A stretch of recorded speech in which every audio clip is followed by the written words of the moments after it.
এ বাড়িতেই জন্ম নিয়েছিলেন মরহুম রাষ্ট্রপতি জিয়াউর রহমান। বহু বছরের পুরনো এ বাড়িটিতে এখনো টিকে আছে জিয়া পরিবারের সদস্যদের কিছু স্মৃতি।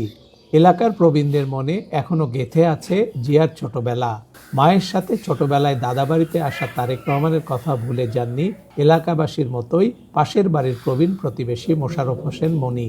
তারেক রহমান দেশে আসলে তার জন্মস্থান বাগবাড়ি গ্রামে, তার বাপ দাদার পৈতৃক ভিটা সেখানেও আসবে। বাংলাদেশে আসার পর সে সুন্দর একটা পদে থাকবে। সুন্দর পদে থাকা অবস্থায় আমাদের এবং আমাদের দেশের জন্য সবার জন্য একটা উপকার হবে এটুকু আশা করি। সে আসলে তাকে আমরা সবাই গ্রহণ করে নেব এবং তার বাপ দাদার মতন তার সেভাবে সে চলতে পারবে এটা আমরা আশা করি। এবং আমাদের দেশে আসে আমাদের সঙ্গে ওর বাপ দাদাদের মতন উনি যেন আমাদের সাথে মিলামেশা চলতে পারে এটা আমরা আশা করি। বহু বছর পর তারেক রহমান আসছেন দেশে। এই সুখবরকে কেন্দ্র করে তার পূর্বপুরুষদের ভিটা বাগবাড়িতে অপেক্ষায় আছেন গাবতলীর মানুষ। বগুড়ার ওই উপজেলার নসিপুর ইউনিয়নের দেশব্যাপী পরিচিত গ্রাম বাগবাড়ি। প্রায় ৪১ বছর আগে এরশাদ বিরোধী আন্দোলনের এখান থেকে সূচনা করেন আপসীন নেত্রী বেগম খালেদা জিয়া। মুক্তিযোদ্ধা হামিদুর রহমান বকুলের স্মৃতিতে আজও অম্লান হয়ে আছে জিয়াউর রহমান, বেগম খালেদা জিয়া আর তারেক কোকো।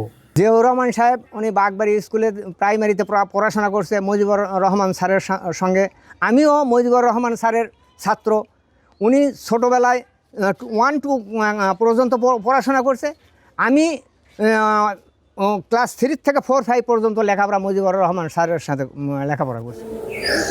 ২৪ সালের আগস্টের আগেও কেউ প্রকাশ্যে বলতে সাহস করেনি জিয়া পরিবারের সদস্যদের কথা।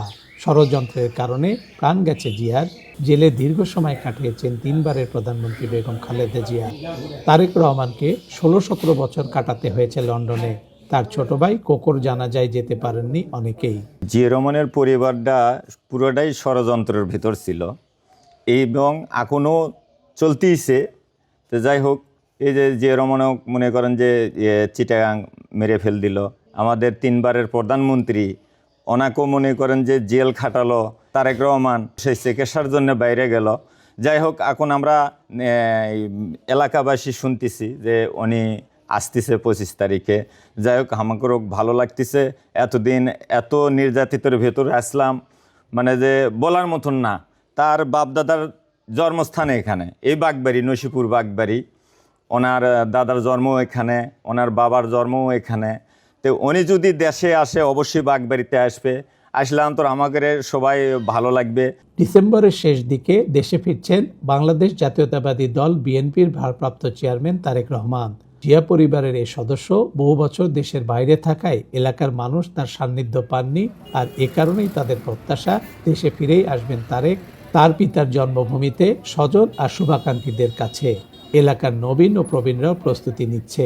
শহীদ রাষ্ট্রপতির বড় ছেলে তারেক রহমান, উনি লন্ডনে একটা রুমে বসে এই স্বৈরাচার, এই ফ্যাসিস্ট বিরোধী যে আন্দোলন, এই আন্দোলনটা সে প্রায় দীর্ঘ 15 বছর 17 বছর দীর্ঘ এই আন্দোলনের একমাত্র উনি এই আন্দোলনের প্রধান সিপাহসালার ছিলেন সব সময়।